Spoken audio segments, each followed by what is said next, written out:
আসসালামু আলাইকুম রহমতুল্লাহি ওয়া বারাকাতুহু। আলহামদুলিল্লাহ ওয়াসসালাতু ওয়াসসালামু আলা রাসূলিল্লাহ। সুপ্রিয় দর্শক ও শ্রোতা, আমরা আজকে একটি বিষয় আপনাদের সামনে তুলে ধরব। সেটি হলো আল্লাহর মহান নামের একটি হলো আল কাইয়ুম। এই কাইয়ুম শব্দটি এটা কোরআনুল কারীমে প্রায় ৩টি জায়গায় আল্লাহ রাব্বুল আলামিন উল্লেখ করেছেন এবং এটা আল হাই আল কাইয়ুম, হাই শব্দটির পাশাপাশি কাইয়ুম শব্দটি আল্লাহ উল্লেখ করেছেন। যেমন আয়াতুল কুরসিতেই আমরা জানি যে আল্লাহু লা ইলাহা ইল্লা হুয়াল হাইয়ুল কাইয়ুম, আল্লাহ তো তিনি যিনি ছাড়া সত্য কোনো উপাস্য নেই, তিনি চিরঞ্জীব এবং অত্যন্ত সুচারুরূপে রক্ষণাবেক্ষণকারী কাইয়ুম। অনুরূপভাবে লা তাখুযুহু সিনাতুন ওয়ালা নাওম, তাকে তন্দ্রা এবং নিদ্রা স্পর্শ করে না।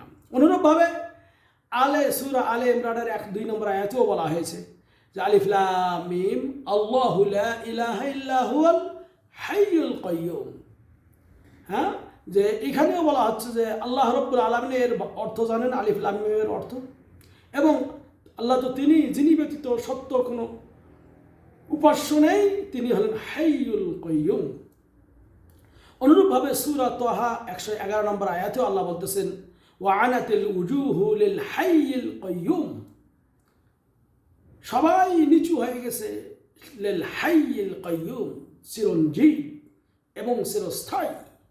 এই কাইয়ুম শব্দটির অর্থ হলো যে এই শব্দটির অর্থই হচ্ছে রক্ষণাবেক্ষণকারী, যিনি তার নিজের রক্ষণাবেক্ষণকারী, নিজের জাত, এবং তিনি অন্যের রক্ষণাবেক্ষণকারী। আল কায়েম বিনাফসিহি আল গানিয়্যু আন খালকিহি, অর্থাৎ তিনি তার নিজের রক্ষণাবেক্ষণ যেমন করেন, অন্য সৃষ্টিকুল থেকে তিনি সম্পূর্ণভাবে মুক্ত। কোনো সৃষ্টিকুলের সাহায্য তার প্রয়োজন হয় না, বরং আল মুকাইয়্যিম লিকুল্লি শাই, তিনি অন্য সকল কিছুর রক্ষণাবেক্ষণকারী, তার পরিচালনাকারী।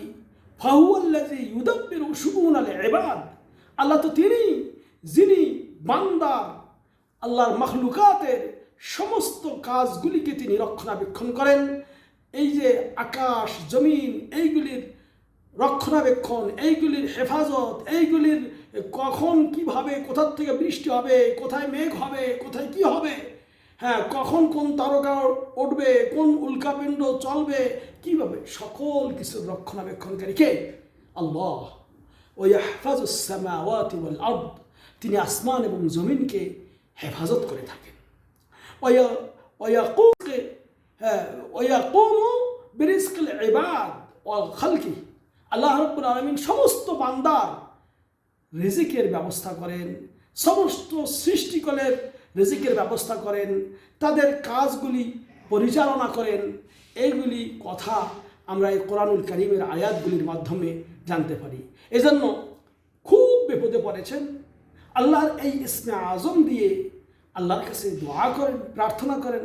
যেমন আনাস বিন মালিক রাদিয়াল্লাহু তাআলা আনহু বলেছেন যে নবী করিম সাল্লাল্লাহু আলাইহি ওয়াসাল্লাম কানা ইযা কারাবা আমর, যখন কোনো বিপদ আল্লাহ নবীর কাছে সামনে আসতো, কালা, তিনি বলতেন, কি বলতেন? ইয়া হাইয়ু ইয়া কাইয়ুম বিরহমাতিকা আস্তাগীস, মানে হে চিরঞ্জীব, হে চিরস্থায়ী, হে রক্ষণাবেক্ষণকারী, তোমার রহমত আমি কামনা করছি। আপনি এই ইসমে আজম দিয়ে আল্লাহর কাছে দোয়া করেন। আল্লাহ নবী সাল্লাল্লাহু আলাইহি ওয়াসাল্লাম এজন্য এই নাম দুটির, আল্লাহর এই গুণবাচক নাম দুইটির ওসিলা দিয়ে বেশি বেশি দোয়া করেছিলেন।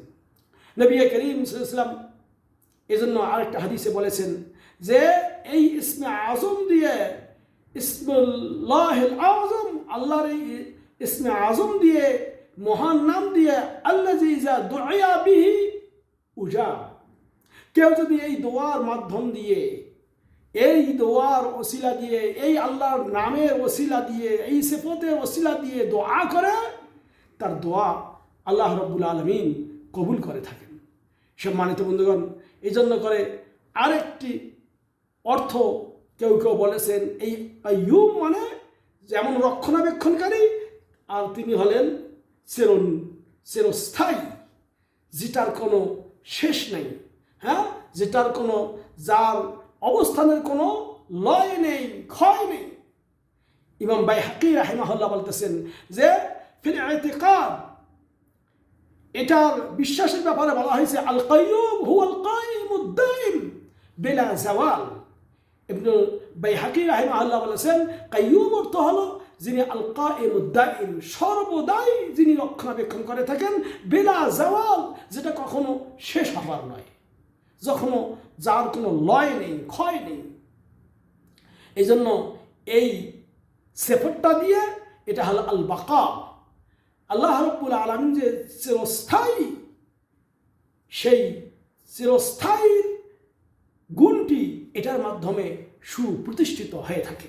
এবং ওয়াহুয়াল মুদাব্বির ওয়াল মুতাওয়াল্লি লিজামিই মা ইউজরা ফিল আলাম, সারা পৃথিবীতে যা কিছু সংগঠিত হচ্ছে, যা কিছু পরিচালিত হচ্ছে, সেইগুলির একমাত্র রক্ষণাবেক্ষণকারী, একমাত্র পরিচালনাকারী, একমাত্র এটার সকল কিছুর দায়িত্বশীল মহান রব্বুল আলামিন।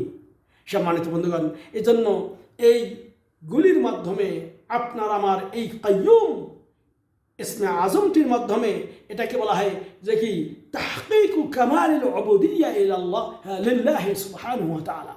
এর মাধ্যমে আল্লাহ রাব্বুল আলামিনের পরিপূর্ণ ইবাদত করা সুসাব্যস্ত হয়ে থাকে। এর মাধ্যমে নাবজুশ শিরক বিকুল্লি আনওয়াইহি ওয়া আশকালিহি, সমস্ত প্রকার শিরক থেকে এবং মুশরিকদের থেকে বিচ্ছিন্ন, অর্থাৎ কোনো প্রকার শিরক যার মধ্যে অংশগ্রহণ নেই, অন্য কেউ এই পরিচালনার ক্ষেত্রে দায়িত্বশীল নন। এর মাধ্যমে আমরা তাওয়াক্কুল করতে পারি, তাহকিকুত তাওয়াক্কুল আলাল্লাহ, আল্লাহর উপর ভরসা এই মাধ্যমে হইতে পারে। এবং আল ইফতিকার ইলাল্লাহ তাআলা ওয়াল ইস্তিগনা আন গায়রিহি, আমরা সব সময় আল্লাহর কাছেই মুখবিক্ষ হব, আল্লাহ ছাড়া অন্য থেকে আমরা বিমুখ হব। অর্থাৎ সর্বক্ষেত্রে আমাদের সকল কিছুর দায়িত্ব ন্যস্ত করবো কার উপর? আল্লাহ।